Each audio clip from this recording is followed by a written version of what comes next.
Thank you, children.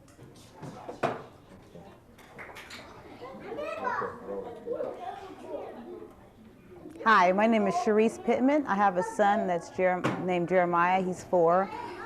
One of the ways I help him with his language skills is I try to say the word in different sections to where he can say it right, and then I have him correct me. I have him say it after I say it. Okay, let's say take 2 and try it again. Okay, I got nervous. That's all right. We're practicing now. Don't worry about it. Okay. Hi, my name is Sharice Pittman. I have a son, Jeremiah, that's 4 years old. Oops. Lanita, what is, no, you said language skill or? Your language development. Language development, okay. Yeah. Take 3. Now. Hi, my name is Sharice Pittman. I have a son, Jeremiah, that's 4 years old. One of the ways I help with his language development is that when he's saying a word wrong, I don't tell him that it's wrong, but I correct him with it, and then I say it in different sections and have him repeat after I say it. Give me an example. An example is like if he's saying because wrong, I say because, and then he says it after me. Do you ever say, don't say that that way? No, I just tell him this is the correct way that you say this word. That's right. Is that right? That's right. Okay. Don't run off. You just want to get you and Jeremiah hugging or talking. Okay. Was that easy and quick? That was kind of quick. Are you supposed to question me too? No, I just want you to make a statement. Oh, make a statement. Okay. I always try to, if she says something that's not right, I just try to correct her. Not. Well, let me see. God, you sure got I me. never tell her to say don't do it or that's wrong. Right. I just correct her. Right. I never tell her to don't do that. I just correct her, and I will go over with her again if she's having a little problem. And I have her point things out to me.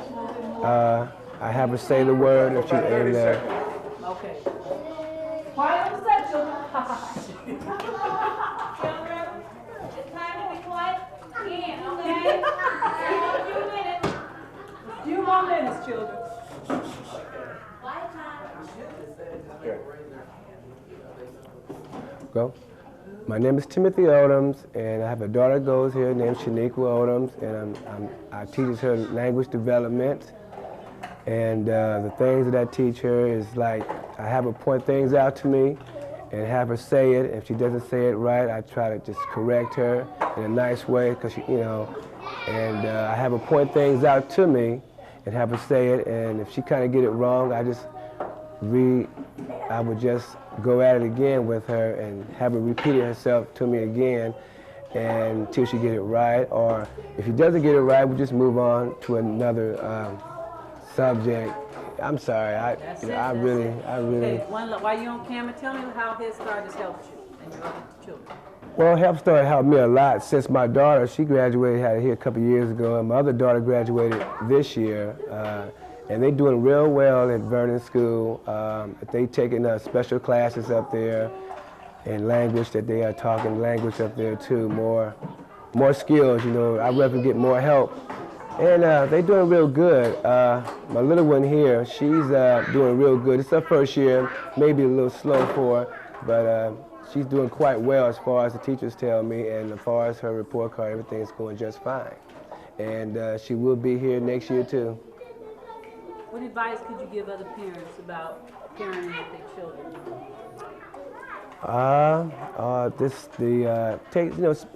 Spend more time with them if they need that much time. The things that they don't know, you have to really kind of like show them and have them say it. It just takes time. You have to have patience, and if you don't got that kind of patience,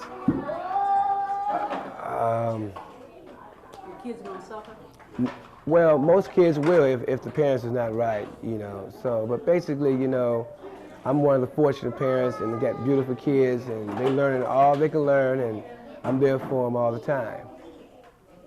Perfect. Now let's get a couple cutaways, and you Wonderful parents are excused. What I want you to do, I don't know if I did that.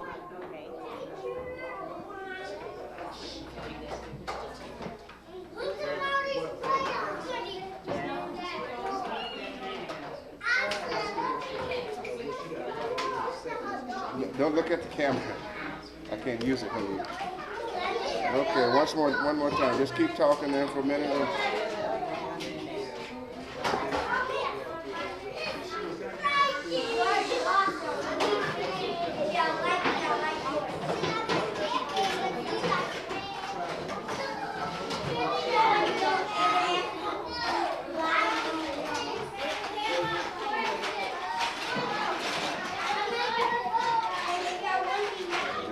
Stay right.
40.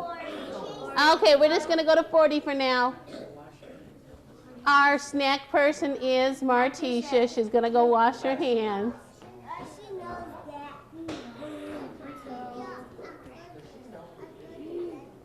I'm going to show you some letters. My letter person is DeAnthony. DeAnthony, would you come up here and you're going to help me? Sit right here by me. Are we ready? Okay, does everyone have their looking eyes on? We're looking up here so that we can look at letters. Let's see if anyone knows, what is this letter? Show it to everyone. M, and there is a monkey. Everyone let's make the sound M makes. You see his mouth? Look at the little boy's mouth. Or the little girl's, the person's mouth. Their mouth is together. Everyone say monkey. Okay, so if I ask you, if I said, what letter makes the sound you would say monkey and the letter M. Okay, we're going to do another one. Oh, let me see. I've got to pick out a really good one. Oh, here's one I think some of you might know. And what letter is zebra start with? A Z. Oh, DeAnthony has it. Look, look at his mouth. Zebra.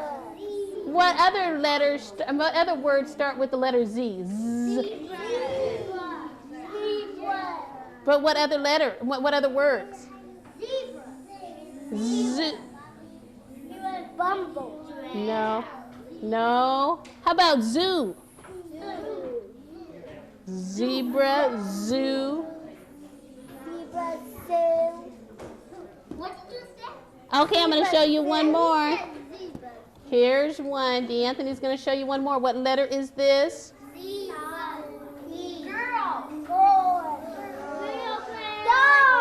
It's a doll. And this is the letter D. Doll. Doll. What else starts with that sound? Huh? Dog. Duck. Oh, good. What else? Deer. A deer. Good job. Okay, let's give a clap for DeAnthony for being a great helper.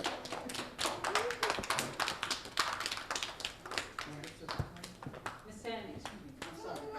I was wondering, since we're all set up now, we've got good audio, right, Mr. Killingsworth? We can do the computer song? Sure. Yep, we're ready. Okay, here we go. Are you ready? We're going to computer land. And I'm not afraid. This is a terminal. This is a terminal. This is a keyboard. This is a mouse. This is a computer. This is a computer. This is a speaker. This is a keyboard. We're going to computer land. And we're not afraid. This is a terminal. This is a keyboard. This is a mouse. This is a computer. This is a computer. We're going to computer land. And we're not afraid. This is what we learned today. If you learned something, raise your silent candle, and I'm going to call on you. Amber, what is something you learned on the computer today? I learned the letter. You learned the letters? What letters did you learn?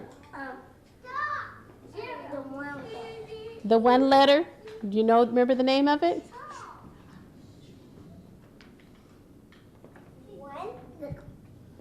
The clock. Okay, I'll call on someone else. You think about it. Courtney, what is something you learned today? The Bailey's Bookhouse. You went to Bailey's Bookhouse, and what did you do in Bailey's Bookhouse? You made a book. DeAnthony, what is something you learned today? I played on a game of the mouse is what we learned today. This Amber. is what we learned today. Okay, Amber, what is one thing that you learned? Baby's book out. And what did you do inside of Bailey's book house? I made a story. You made a story. What was your story about? Holly ate cookie. Okay, great. Who else would like to tell us one more thing about I the do. computer? Okay, Daniel. I like the home loan. You like the what? Home loan. Okay, how about the computer? We're talking about the computer. What's one thing you did on the computer? Computer loan. I liked it. You liked it? Did you go somewhere in the computer? Where'd you go? Look up there. You went there. Okay. Excuse me. I got something to say. Okay. We're gonna. Here we go. Everyone ready? I want to hear everyone this time. We're going to computer land. Going to computer lab. And I'm not afraid. And I'm not afraid. This is called a. Turn it up. This is called a. Keyboard. This. Is a computer. This is a. Mouse. This is a. Keyboard. This. Is a terminal. This is a. Speaker. We're going to computer land. Going to Sandy, could you point them out? We're not afraid. This. We're not afraid. This is a. Look at. This is a terminal. This is. A keyboard. This. is a computer. This is. a mouse. This. It's a speaker. This is. It's a terminal. This is a keyboard. We went to computer land. Went to computer lab. And we weren't afraid. We weren't afraid. We learned many things today. We learned good things today. Okay, children, good job. I got one. You have one? Okay, you have to raise your silent candle. I didn't know you wanted to turn. What do you want to tell me, honey? I went to Bailey And what did you do inside of Bailey's book house? read a story. You read a story. Oh, good job. Good job. Way to go. It's fun to go to computer land, isn't it? Yeah. We Yeah. sang the song. Yes, we did. And we went into the. You have a question? What's your question? I like that we did.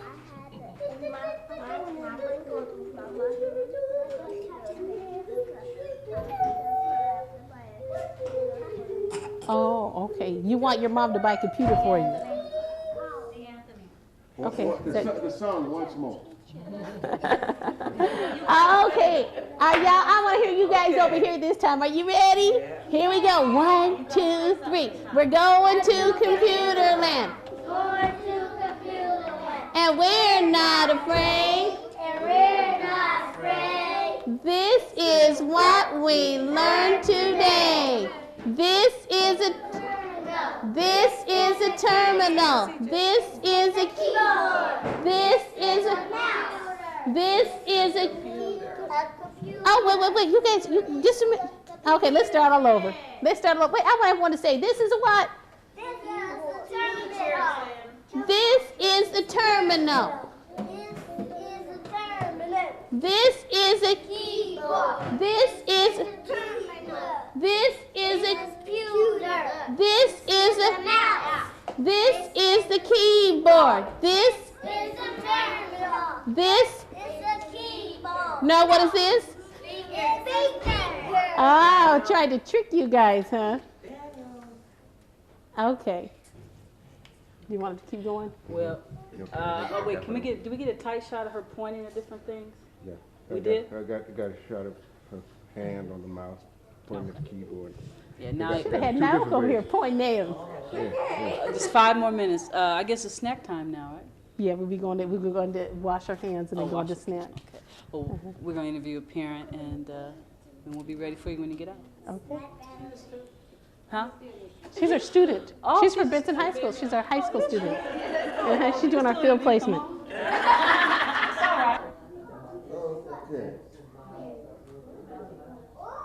Okay, my name is Nyoka Williams. I'm a Benson High School student. I'm completing my externship here at Carlton Court Head Start, and I work with the children. I teach them language skills, work with their enunciation, I do that if they're talking to me. I try to understand what they're saying. If I don't understand what they're saying, I repeat it for them so they can know the next time they say it. Okay. Now, do it once more. And relax. And relax. Okay. Try not to break up at the end. Okay. You were really great, though. How old are you, about 17, 18? Yes, 17. That's wonderful. Okay. Hi, my name is Nyoka Williams. I'm a Benson High School student. I'm doing my externship here at Head Start Carlton Court Center. I work with the children doing language skills. I help them enunciate. I do that by, if they're talking to me and I don't understand what they're saying, I try to get them to repeat it, or I repeat what they said so the next time that they know how to say it right. Example, this morning they were talking to me about their Christmas vacation and the things that they got, and if I didn't understand exactly what they were saying, they got a toy but they couldn't say it right, then I would say, okay, you got a fire truck, but it didn't come out sounding like fire truck. It was kind of all together as one, so I said fire truck so they know. Okay, now, are you going to use an on camera? I'll probably just use it at the first part on camera. So that's it. Okay. Thank you, Nyoka. You're welcome. Children, this is our friend. Remember this morning I showed all of you a picture of Mr. Herndon on the computer. There was a picture on the computer and I said, have you guys ever seen this man? This is Mr. Herndon. Does it look like the same Andy Anthony that was on the computer? Yep. On the mail that it has, I don't know if you get your mail, there's a picture of Ronnie. Oh, that's cute. Ronnie. So who's Ronnie? His name, Mr. Herndon's first name is Ronnie. Ronnie.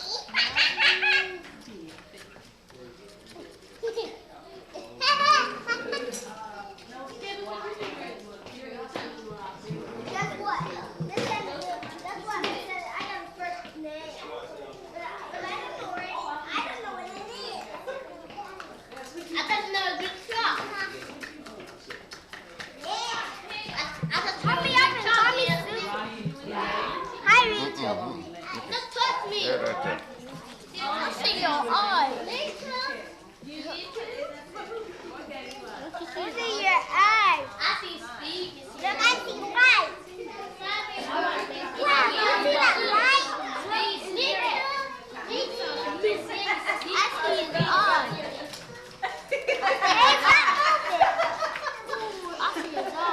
Yes, he's right. It's not touching me. I'm telling. Over there, the bus driver got shot. Look, and a lady. You can come over here. You can go my house. You can say what my house is. I got a train. I got a blanket. I got a train. I got a train. I got a train. Turn it on in the fan. I got a towel maker. I got a jam maker. We don't play that. We don't play that. We don't get the bed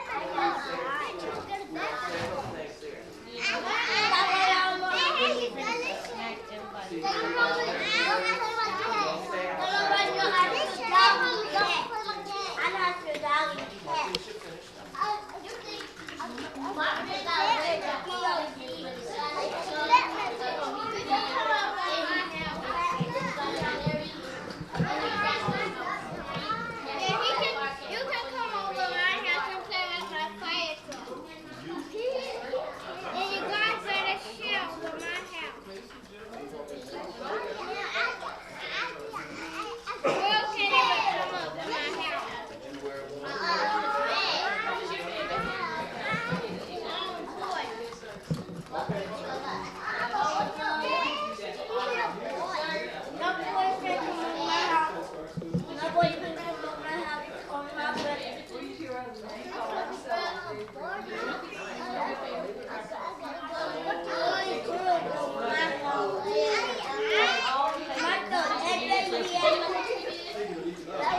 I'm like love to come around here with that camera.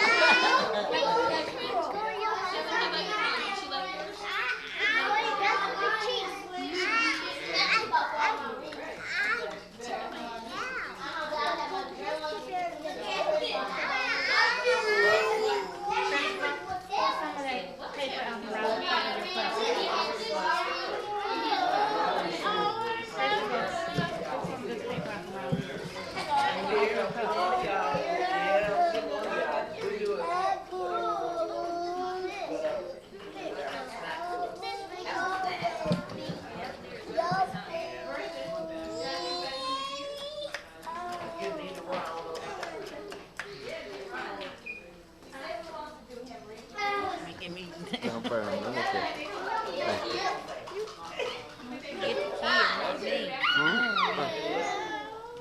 Well, you, like Richard Pryor would say, if you asked him, why'd you take pictures of her? He said, because she was there. She not coming over. Oh, you said come here. You said come over.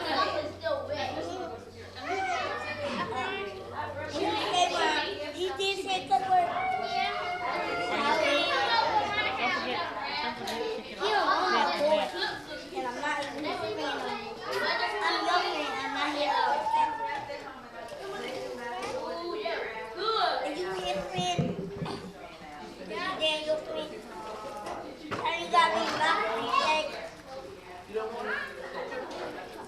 If you want now. Oh. Composed. Broke the camera. Quiet on the set. You know what that means? Action.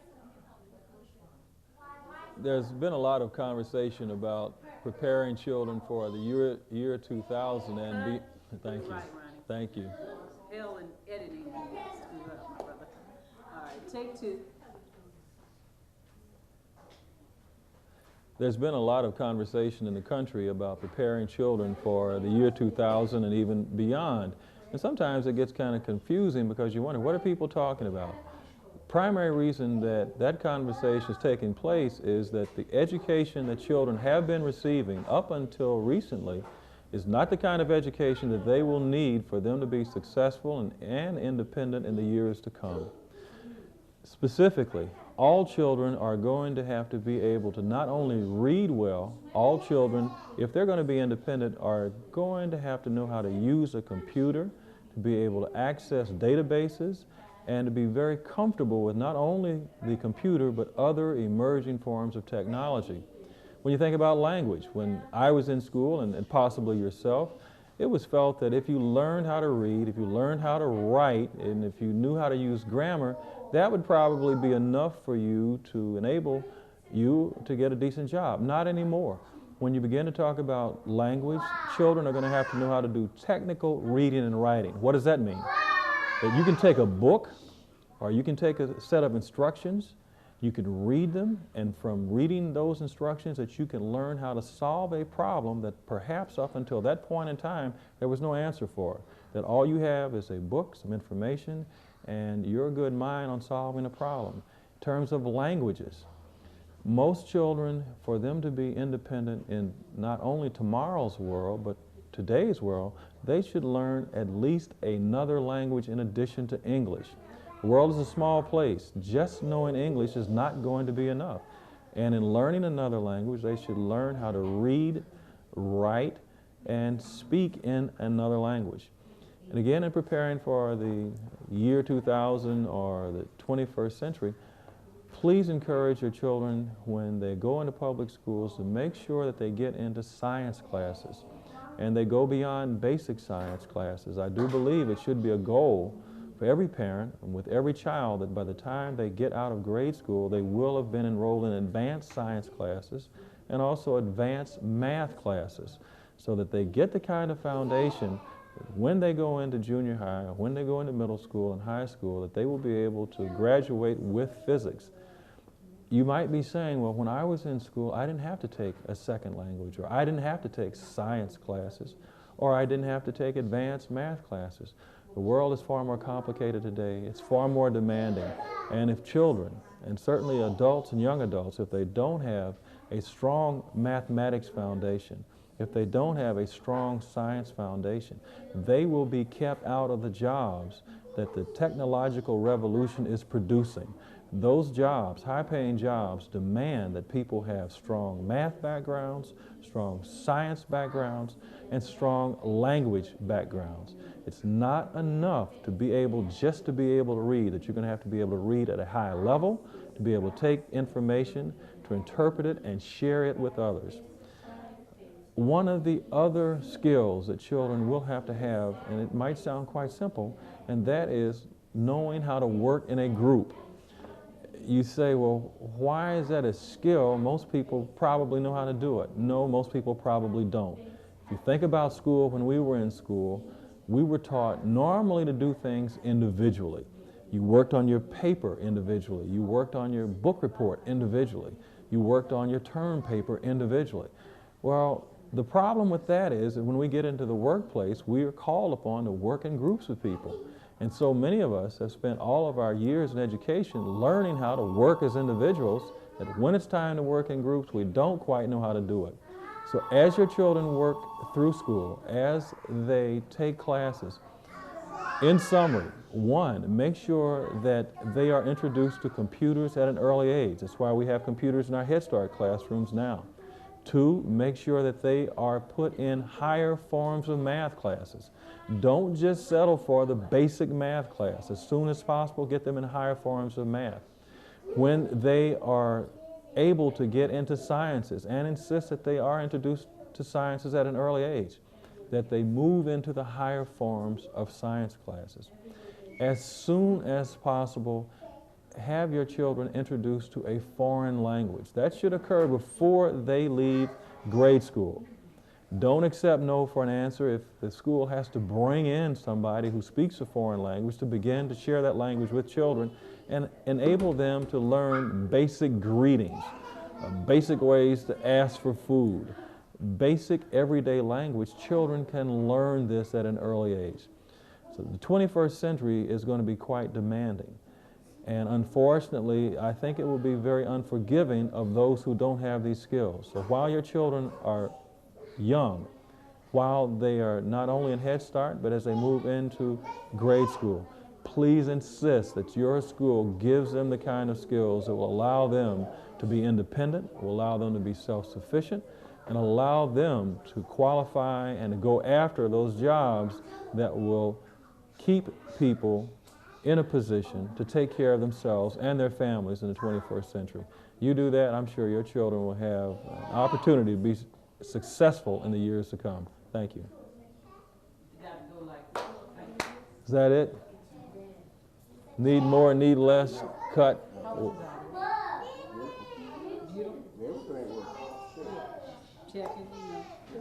That was wonderful, Mr. Herndon. Yes, now what? How about we have health and hygiene. What do you call it? Okay. Every day, girl. Okay.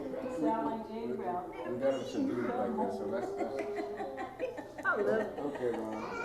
Apologize. Let me do the story some bars in between this. Okay. And, all right, there we go. Ready? Yes, sir. That's self-esteem. Take two. No problem. You ready? Self-esteem is an issue that you hear a lot of people talk about today. And sometimes you wonder, it's a lot of fancy words that mean what? Simply speaking, that we want all of our children to grow up feeling good about themselves and other people. As adults, we can make mistakes, not intentionally, but we can make mistakes with children that can be harmful. Something very, very simple, like just think of the number of times that you tell a child, yes, I like what you're doing, wonderful job, great job, I appreciate you helping me, I really like the way you're working with your sister, your brother. Or do we spend most of the time saying, don't do this, don't do that, I don't like what you're doing, would you please stop, or maybe shut up, or maybe even using some curse words in between the shut up. It's not helpful for children and their development when we do that. Absolutely, we should correct children when they are doing something that we think is wrong, or we think that can hurt them or hurt somebody else. But certainly, our praise of children should far outweigh our criticism of what children do. And we should, as much as possible, try to tell a child, I don't like what you're doing, rather than saying, I don't like you. That's a big difference. If you tell a child or an adult enough times, I don't like you, I don't like you, I don't like you, well, guess what? Pretty soon they won't like themselves, and they probably will not like a lot that they find in the world, especially with other people. So, and taking a look at self-esteem, it's only an effort to convince a child that you are a good person. There's not too much in this world that you can't do. And as an adult, as your mother, father, aunt, uncle, grandparent, cousin, uncle, I'm going to help you to be the best possible person. That can only happen if we encourage children, always encourage children and praise them. If it's something simple, if you have been trying to teach your child how to tie their shoe, and they may not have gotten it the first couple of times, the first week or the first 2 weeks or the first month, but the day that they do, you should praise them to high heaven and talk about how proud you are. You worked hard at learning this skill. That just shows that you can learn almost anything else in this world if you work hard. We should be excessive in our praise of children. And at the end of the day, when we look back, we certainly should be able to say that I said, good job, great person, I love you, I care about you, that those phrases should far outweigh the criticism that we had of our children during the day. That's all self-esteem is. Helping our children feel good about themselves and thinking of a million different ways to say that and show to them that they are good people, and trying to minimize the criticism, especially when it's not warranted. And when we do have to correct children, try not, as best as possible, not to yell at them, and certainly not to curse at them, and correct the behavior and not say something about the person being bad. If we do that, self-esteem will take care of itself with your work, with your help, and we can do it. Responsibility. Pardon me? Now for responsibility. God, what's the difference? Okay.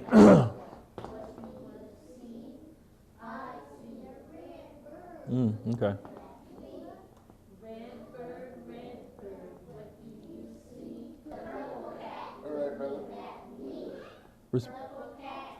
Responsibility with children. Can you start with a cleaner intro? Sometimes it's difficult in teaching.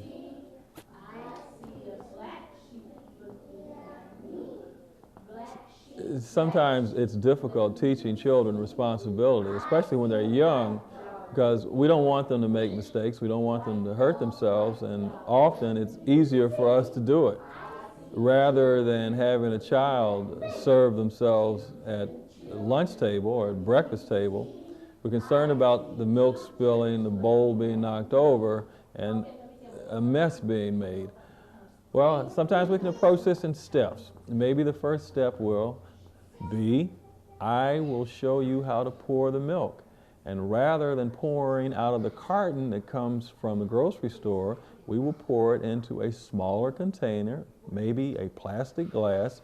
Say, okay, this is the milk that you're going to use to pour in your cereal. They're going to have to learn how to do that, but let's help them by minimizing the difficulty. If we are trying to teach children how to serve themselves, it might be difficult for them to serve themselves out of one of the big bowls that we have potato salad in. So we put the potato salad in a slightly smaller bowl and have the child, okay, serve yourself from this bowl, and this is how you serve yourself. Take the spoon, don't dip out a lot, dip out maybe 1 spoonful at a time, put it on your plate, and then put the spoon back in the bowl. And by the way, the spoon that you use to serve yourself from, you don't lick on that spoon. That's the spoon that we're all going to use. Idea is to break up some of these tasks into little bitty pieces. We get so used to doing things on our own that we think it's easy to learn. If we're going to show a child how to make up the bed, well, they're not going to do it right the first time, what we call right. Maybe we'll keep it simple. Just pull the covers over the bed, and it doesn't look like Maid Hilda just came through the Hilton. All we want is the cover to be pulled over the bed and the pillow put up front. It doesn't have to be all fluffed up. Make it simple. If you say clean up your room, what does clean up your room mean? It may not look like Mr. Clean came through it. We should be quite simple in our instructions while we help children become more responsible. Clean up your room means I want your shoes over here. I want your dress and pants over there. I want your toys in this corner, and then they should look like this, and I'll help you do it. So rather in trying to teach responsibility and saying, go clean up your room, and then coming in the room 10 minutes later and say, I don't like the way you did that, you haven't done anything, let's help them learn exactly what we mean when we say clean up the room and help them do it. I think if we take a look at other tasks that we want children to accomplish, especially younger children, you have to keep it simple. It can't be complicated and shouldn't be 4 or 5.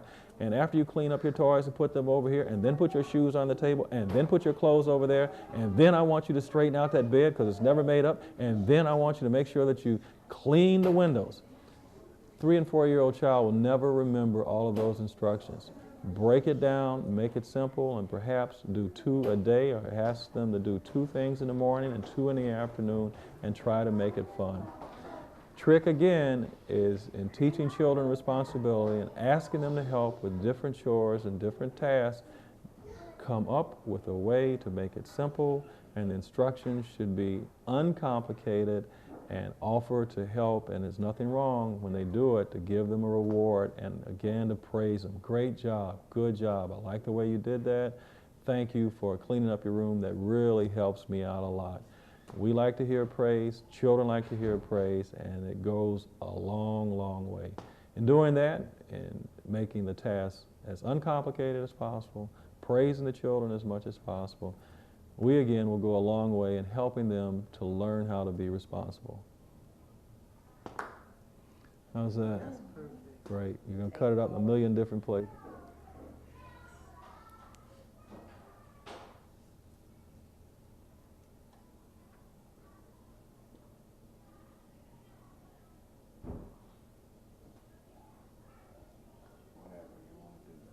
Okay. It is really so important for us to stay on top of our children's health needs, because truly how they are able to function as people, as young adults, in many cases is determined by their health. Certainly when children are young, we want to make sure that they are current with their immunizations. Can't miss them, got to have them. There's absolutely no reason in today's world that a child should get sick when we have a number of different methods to prevent illnesses that used to wipe out whole communities. So stay current in your immunizations. If you're uncertain if you are or are not current, check with your health provider and they can let you know. There's absolutely no reason why we can't mark on a calendar when's the next time we need to take the child in to get the next booster shot or get the next series of shots. Certain health habits that we can begin to teach children when they are young, such as washing our face, such as washing our hands before we eat. That's such an important, simple task that a lot of us as adults forget. That when we cough or when we blow our nose, to make sure that we go wash our hands, and explain to children why that's important. Talk to them about germs and talk to them about how they'll get sick. If you don't try to keep the germs out of your body, that you end up getting sick. And the reason that you don't pick your nose is you got a lot of germs on your hands, and a lot of people travel where we travel, and when we turn doorknobs, or when we go to a toilet, or when we put our hands on a table, other people have been there also, and when we pick our hands up and we stick them in our eyes or we stick them in our nose, we're putting germs in there, and sometimes they can make us sick. So wash our hands and try not to pick our noses, not only because it might be offensive to people in public, but because it can make you sick. 2, children learning how and why they should bathe regularly is very, very important. And some people will say, well, that's pretty simple. Most children pick that up. Well, they don't pick it up unless we teach them. And again, the same thing, that if you don't do that, you can get infections, and if you don't bathe regularly, you might find that people will not want to stand close to you sometimes. The same thing about combing your hair. So important at an early age to help children do it. No, they can't do it. They can't braid their hair, but you do it, and make sure they understand why it's important that their hair is combed and that they do look neat. And looking neat and being healthy doesn't mean you have to spend $1 million at the store buying name brand clothes, name brand shoes. But it does mean that the clothes that we do have, they should be clean and they should be neat. And that's an important lesson, I think, that we can teach children. I know it's one that I was taught by my teachers at an early age. They said very clearly, we're not going to have a lot of money. We're not going to be able to buy a lot of clothes. And most of us come from poor families, and that included myself. There's no reason why the clothes that we have that we can't keep clean, that if necessary that we can put patches on holes, and that we can keep our clothes looking neat. The same thing about our shoes. We don't have to have $100 sneakers, but the sneakers that we do have, we can wash when they get dirty. There's no reason for us to come to school with sneakers that looks like we've just been in a mud wrestling contest. It's a certain amount of pride that I think is important that we teach children, that whatever we have, that it looks good, that if shoes get dirty, well, it's important that you wash them off, to get a wet rag and maybe some soap and wash those sneakers off before you go back to school. In teaching children a sense of keeping clean, being clean themselves, that the clothes that they wear, that they're clean. And again, I'm not talking about having expensive clothes. Personally, I think it's a bad message to teach children that for them to look good, they have to have name brand clothes, or the clothes that they have to be expensive. The message that I think is a far richer message is that whatever you have, that it's clean, that wherever you are, that you look clean, that you, oh shit, cut it out. You can cut that out. You were talking about name brand clothing. I got it. Yeah, I know where I fucked up.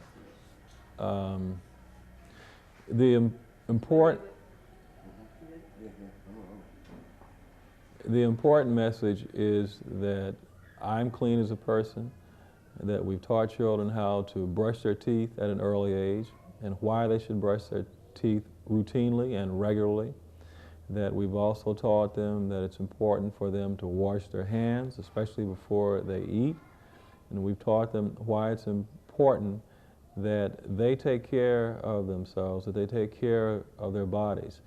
And you'd be surprised how far that can go in helping them and extending that lesson to say, that's why I never want you involved in taking harmful drugs or illegal drugs. That's why I don't want you to get hooked on alcohol, because it will destroy your body.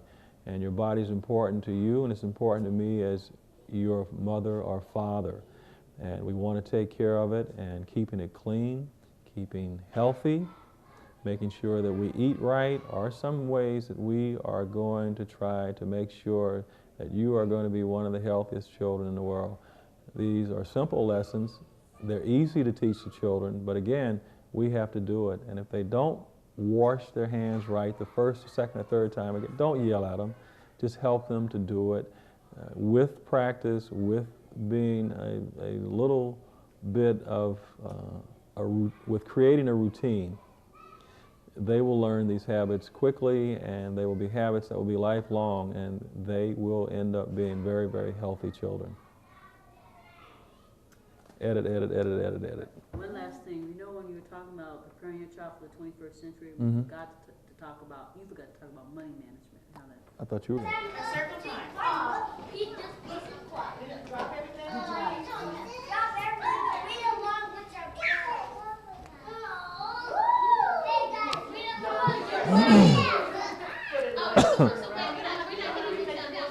Thank you, Miss Sandy. Thank you.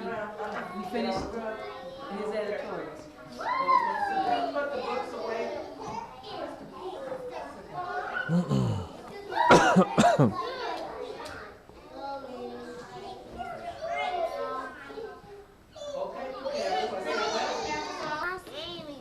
You know, Scoot back.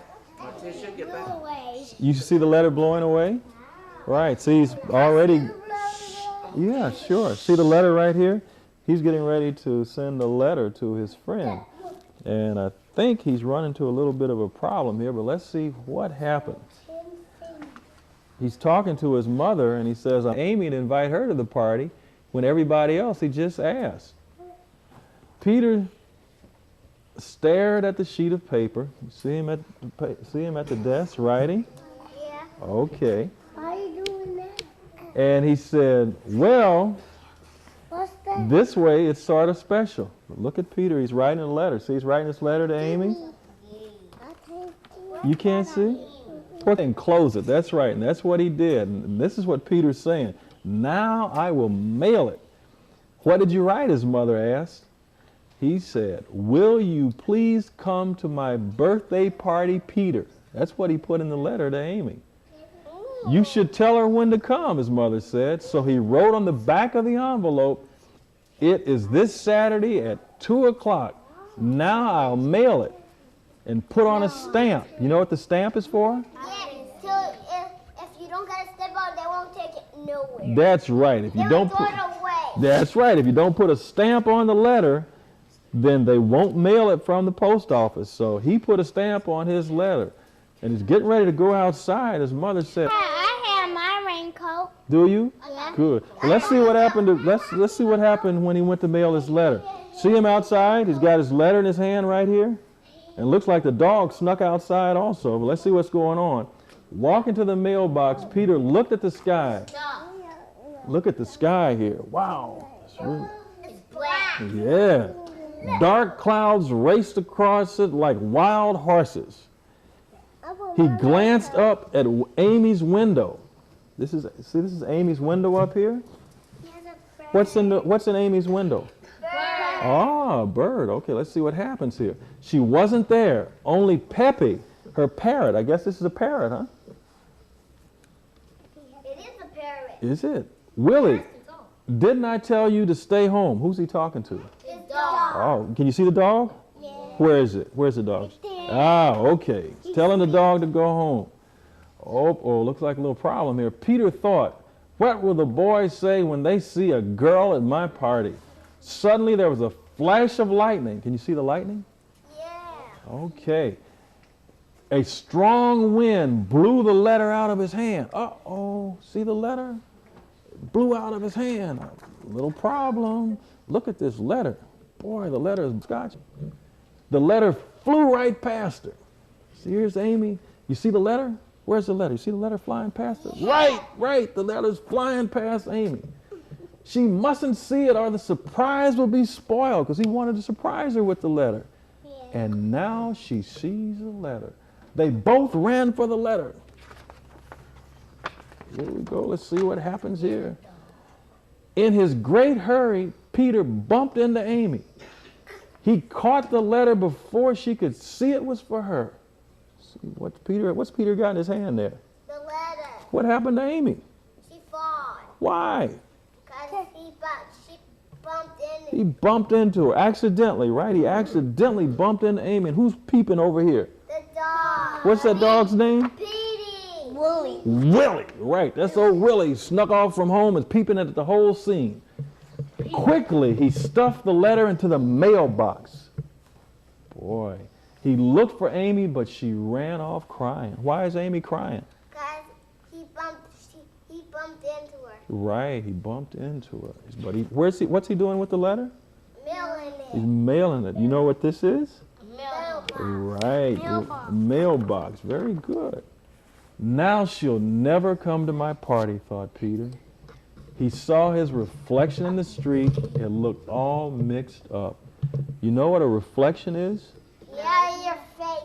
That's right. Where is his reflection? Can you see his reflection? Right on the water. Right there. Have you ever looked in water and seen your face?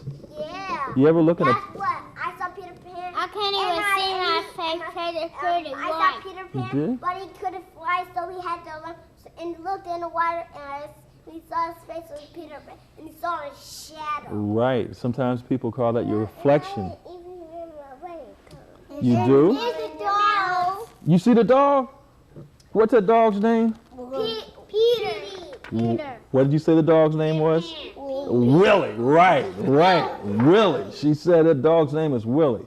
That's what I said, Willie. That's right. But you said Petey. No, she said Willie. She said Willie. I heard it. Peter. She said Petey, she said Willie, and you said Willie 3 times, and Willie's the dog's name, at least in this book. Let's check out what Peter's doing. Peter got back to his house.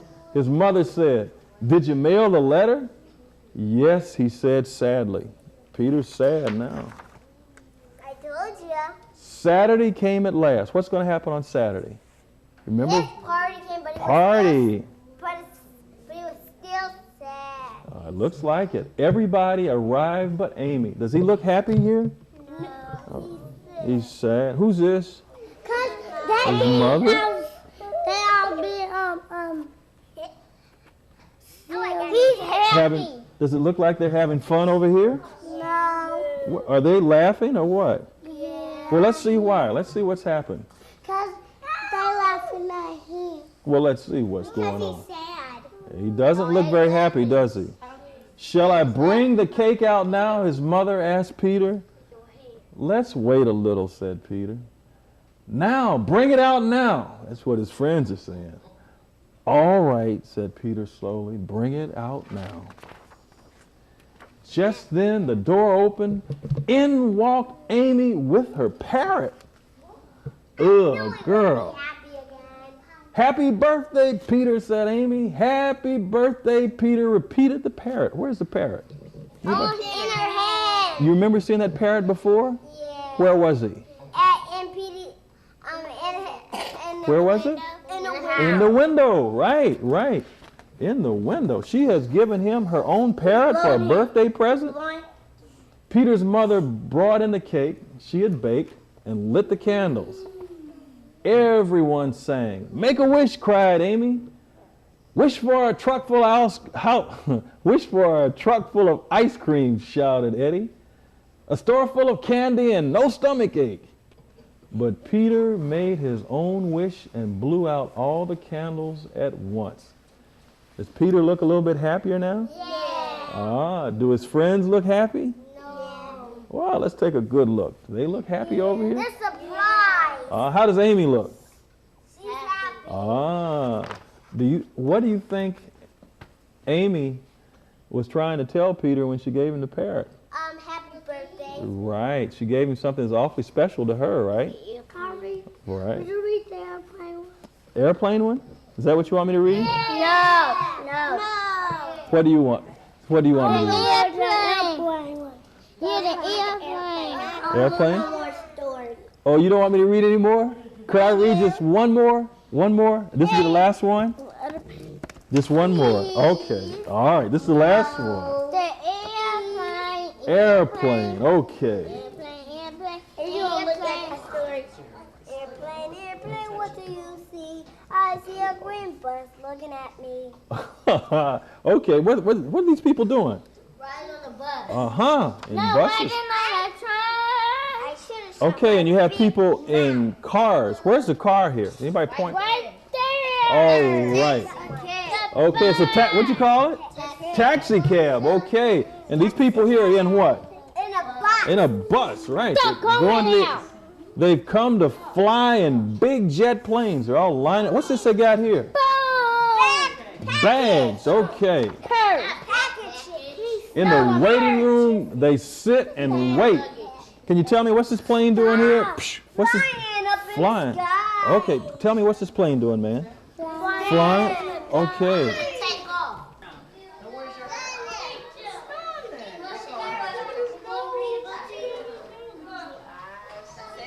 Testing, 1, 2, 3.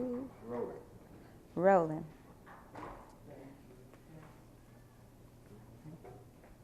Several years ago, PBS produced a special, Who Would Do Science in the Year 2000?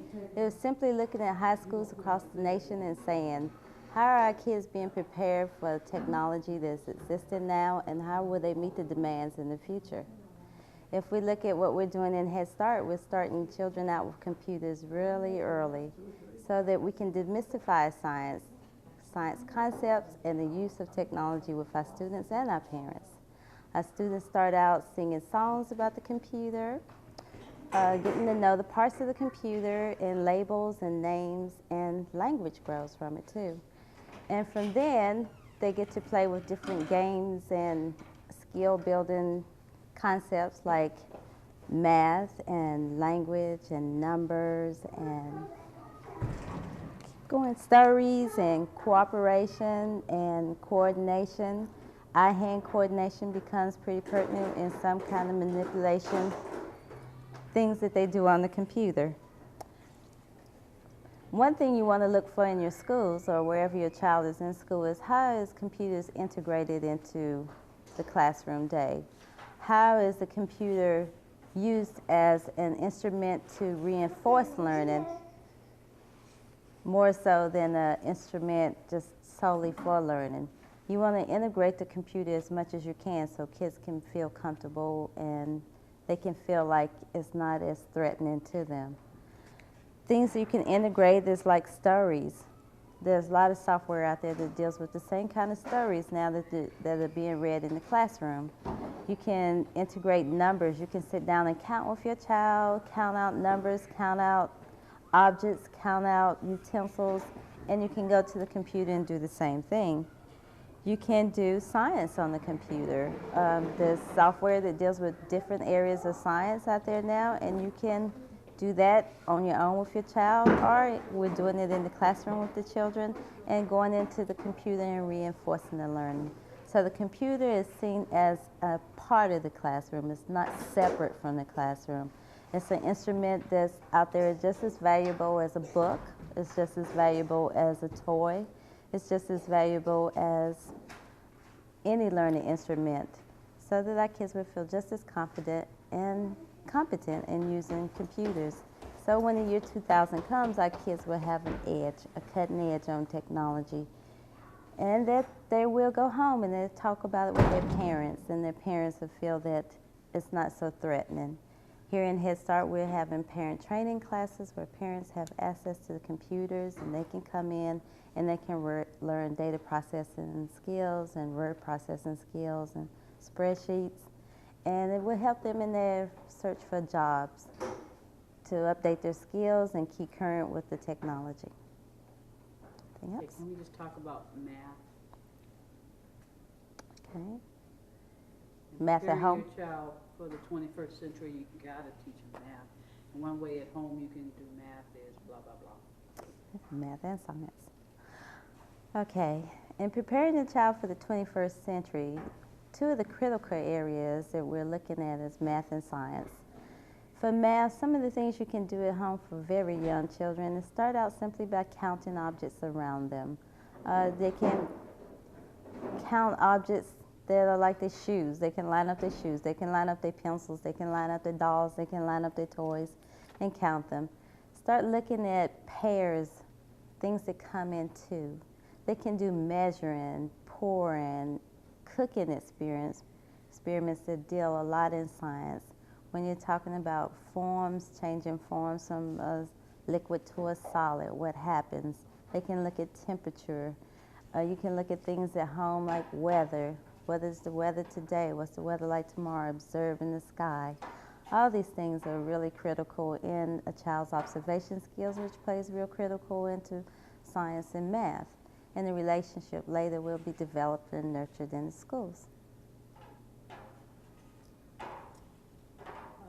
Anything else you want to touch on preparing your child for the 21st century? You talked about computers, math, and science. Talked about technology, and that's about it. Okay, very good. You'd like to move on to the next segment? Sure. Let me see how I want to start this one. What is the next segment? Self-esteem and responsibility. Oh, good. Give me more time. Okay. Developing a good... You should change it a little bit. Okay. Roll. And preparing your child I'll start again. Okay. Please.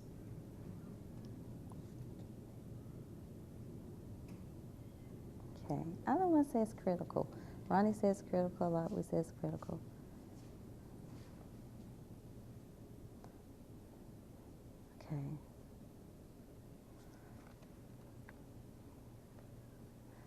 when we're looking at developing a positive self-concept in a child and looking at a child developing positive self-esteem, we look at ways that we can communicate to the child that he is special, that he is unique, that he gives meaning and his life is meaningful.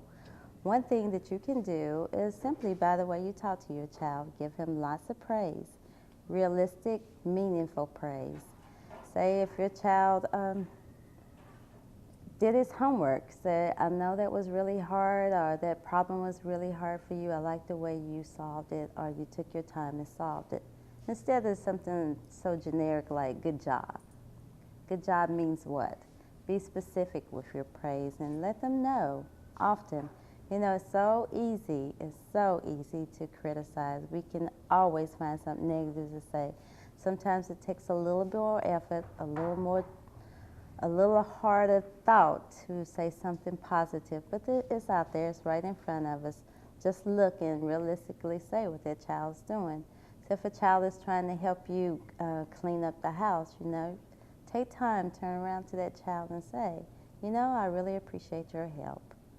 This makes it go by a little faster. Or if it's not really making it go by a little faster and his help is not really helping you out a lot, you can give him tasks that will help you out a lot. You know, I could really use it if you wiped the table off while I did this. So that you're helping this child, reinforcing this child's self-esteem by helping. Helping is a positive, caring trait that we want to instill in our children. And he feels good about himself for accomplishing a task and for helping out at home. Anything else? Yeah, that's self-esteem. Another one? Yeah, can you tell me how Head Start goes about reinforcing a child's self-esteem? Okay, and Head Start reinforce a child's self-esteem in many different ways. Like I mentioned before, we constantly throughout the day tell the child what a nice job he's doing and what a good job he's doing by being as specific as we can about what he's doing. Another thing we do is we give child many, another thing we do. You gotta start over with that phrase. What was the phrase? Say another thing. Okay, another thing we do at Head Start is we try to give the children as many opportunities to do jobs in the classroom as possible. Some of them are line leaders, some of them do the books, some of them turn lights off, some of them help set up tables. And that way they have many opportunities to succeed and to help out. I don't know what else. What else do they do?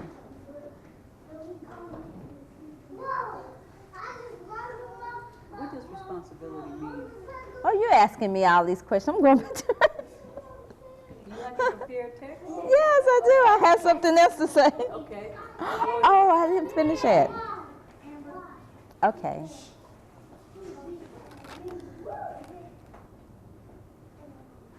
Ready? Okay, for instance, job charts encourage helping, taking turns, cooperative work, and pride in their accomplishments. And they set clear, precise instructions, clear, simple, precise instructions of what the child is expected to do and what you want them to accomplish. When you're at home and you're setting job tasks for your children, some of the things you can do is make sure that the instructions are simple, that they're not too complicated, and that you communicate with the child exactly what you want him or her to do.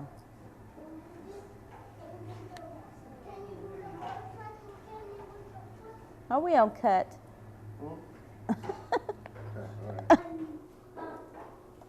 Ready? You're not sitting down with me. Let me sit down with you. Okay, I sit down with a horsey. Okay. Okay, there's so many different components to health that I just want to go through several of the list and do like a checklist with you and see if these are some things that you're thinking about and doing at home with your child. Number one is exercise. Make sure you and your child personally get a lot of exercise. Exercise is good for stress release.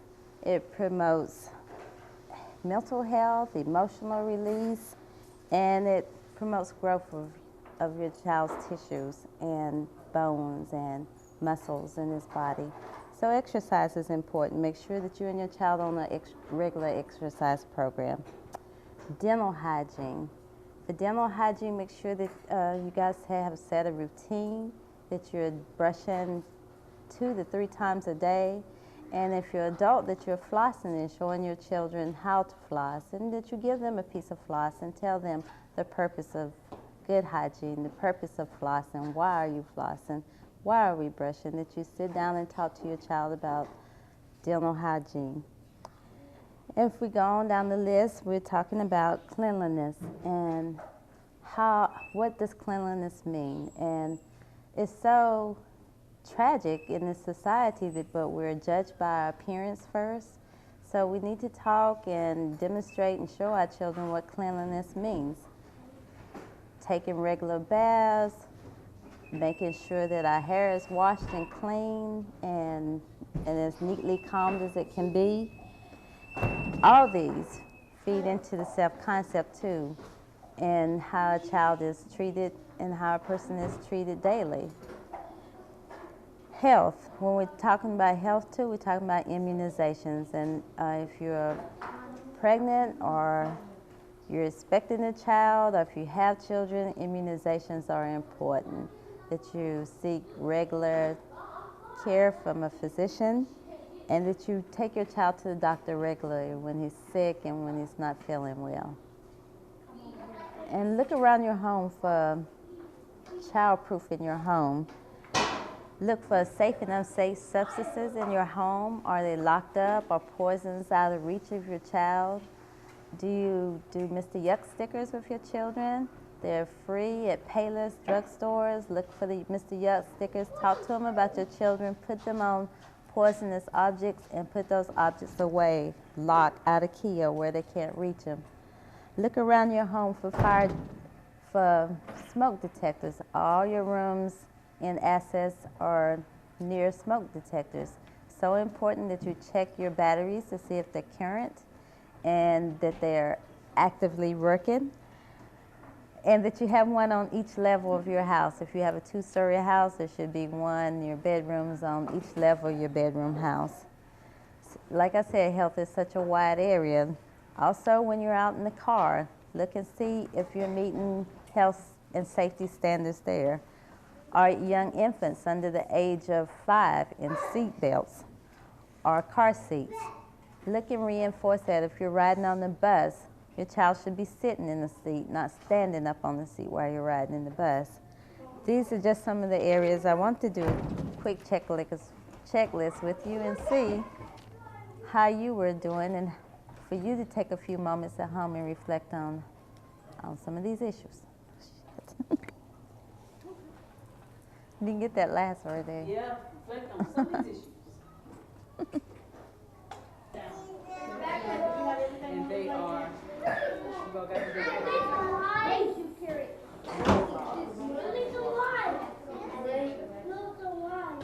Okay. all right, Miss Elaine, ready. Hi. Hi, we want to talk about nutrition today. Those colors look real nice and you look real nice on camera.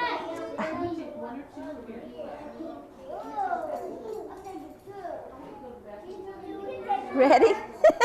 I wasn't ready. Cut. Let me find out me a good opening statement. Give me a good one. We at Head Start strongly believe in promoting. We keep saying that. We don't say that 10,000 times. We at Head Start. It's a separate total show. Yeah, but let's just start it a different way. Another line. Come on, Mr. Killingsworth, help me out. I will pick the thing. I don't know why. How about you are what you eat? Okay. If the saying's accurate. Ready? Let's say you are what you eat. And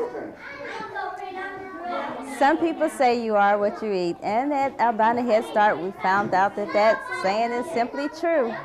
We've found that if we give our children a balanced, nutritious diet, that they will grow up to be healthy young adults. We encourage that our kids eat from the 4 food groups. We're encouraging them to taste their food. We don't make them force feed them to eat anything. We encourage that they taste some of the food from the different 4 food groups. And now the 4 food groups has turned into the pyramid, the basic pyramid, where nutritionists are asking you to make sure that your children are eating at least 60% of their diet is coming from carbohydrates. And that's the grain food group, like breads and rice and potatoes and food like that that provides lots of constant, steady energy. We're asking that nutritionists also are saying that children should have servings of milk a day. So look at your age of your child and see how many servings of milk they should have a day. And not only milk, but milk products like cheese and yogurts and cottage cheese and different kind of ways you can get milk. Look at the protein. In this group, they're limiting the most. They're saying that only 10 to 15% of your diet should come from protein. So you should limit the amounts of meats that they eat. Look at how much red meat is in your diet as an adult. And if we're talking about African Americans, we're looking at the high blood pressure with too much red meat. So look for more fish and chicken in your diet, and look at the serving proportions and see that you're loading up more on carbohydrates and a little less on your proteins. And vegetables and fruits. Look at your fruit servings a day and get at least 2 to 3 for growing children, and look at the amounts for adults. That's what we've done here at Head Start. You can see our children in the background eating nutritious meals that have been planned by our nutritionists, and that we looked at the fat content and the sugar content, and we limited solely. So then if you choose to take your family out to McDonald's for evening meal, you're eating mostly fat. That's mostly what that hamburger is, and that's mostly what that mayonnaise is that's piled on it. So look at your diet. Look at healthy choices when you're making those decisions. And nutrition just doesn't start at the table. It starts before you get to the table. So look at your shopping habits. When you take your child shopping with you, there's so many things you can do that goes along with nutrition that filters into math. It filters science into it. You can do a comparison of different food items. You can look at the texture. You can talk about the texture and the taste of different foods. You can talk about the shape and the color of foods, the size. You can talk about quantity. You can talk about quality of food. And you can talk about variety of foods. You can introduce other cultures' food events into your menus. You can integrate that into your menus too. And then you can go into cooking with your children.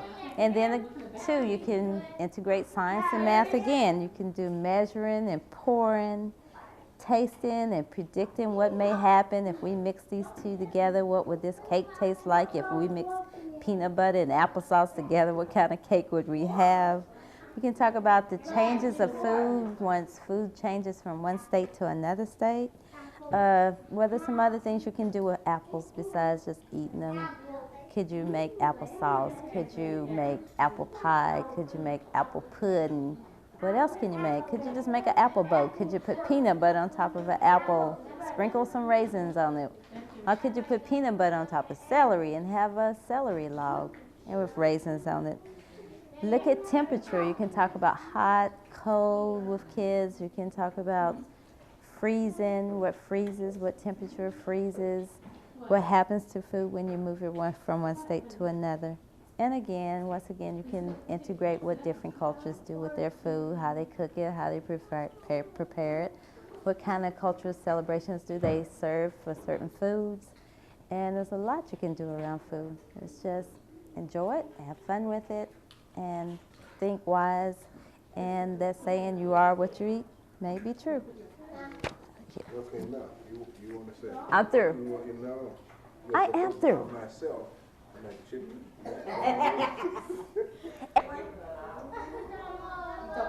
Talking about pop.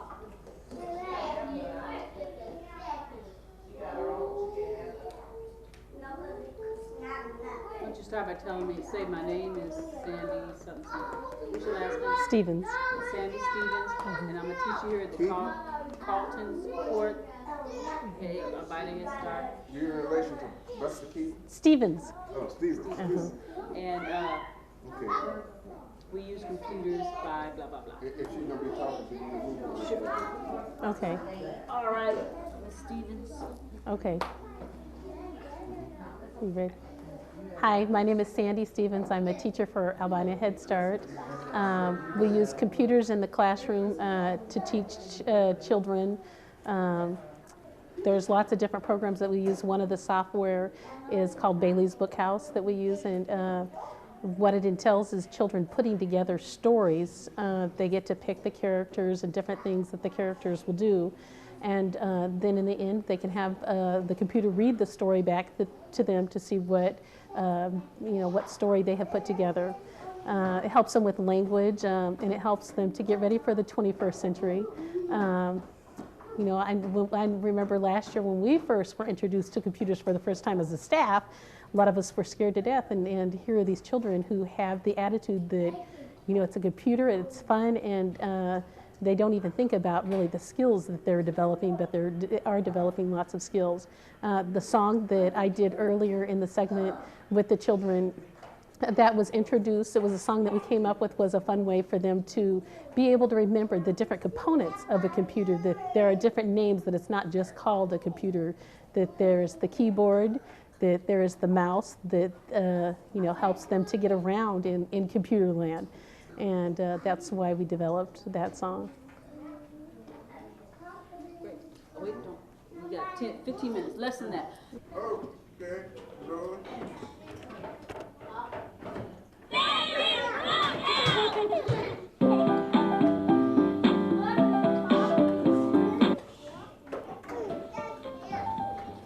You can make a story.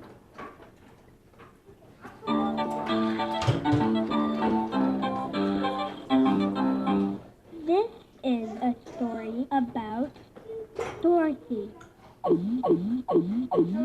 This is a story about Dorothy. Harley. This is a story about Harley. Harley likes to ride.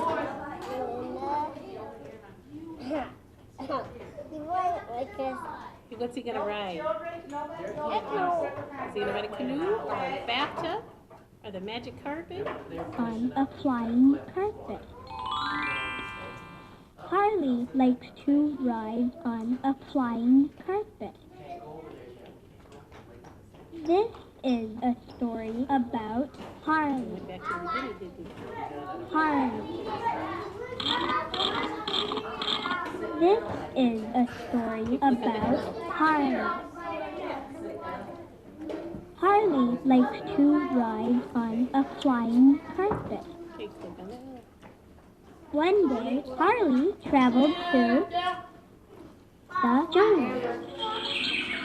One day, Harley traveled to the jungle. When Harley got there, What did he do when he got there? Look at all the choices you have. There's a piano, and there's a windsaw. There's a cake. What's he gonna do? flew a kite. When Harley got there, he flew a kite. Okay, let's go click on Bailey. Okay, click on. Let's make a kid part.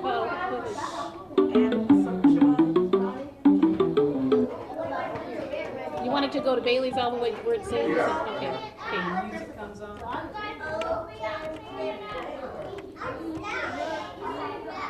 Okay, wait, come on, insert something.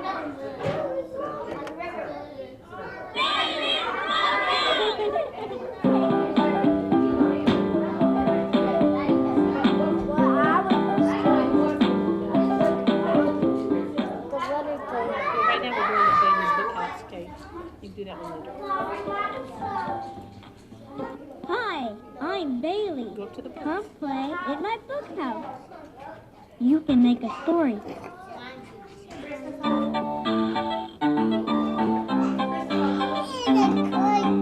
This is a story about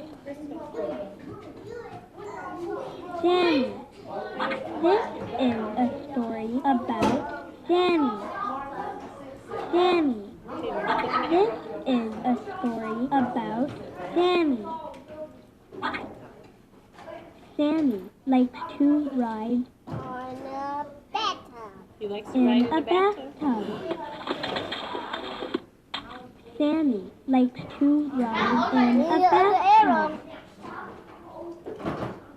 One day, Sammy traveled to Where did he travel to? He traveled to the world. outer space.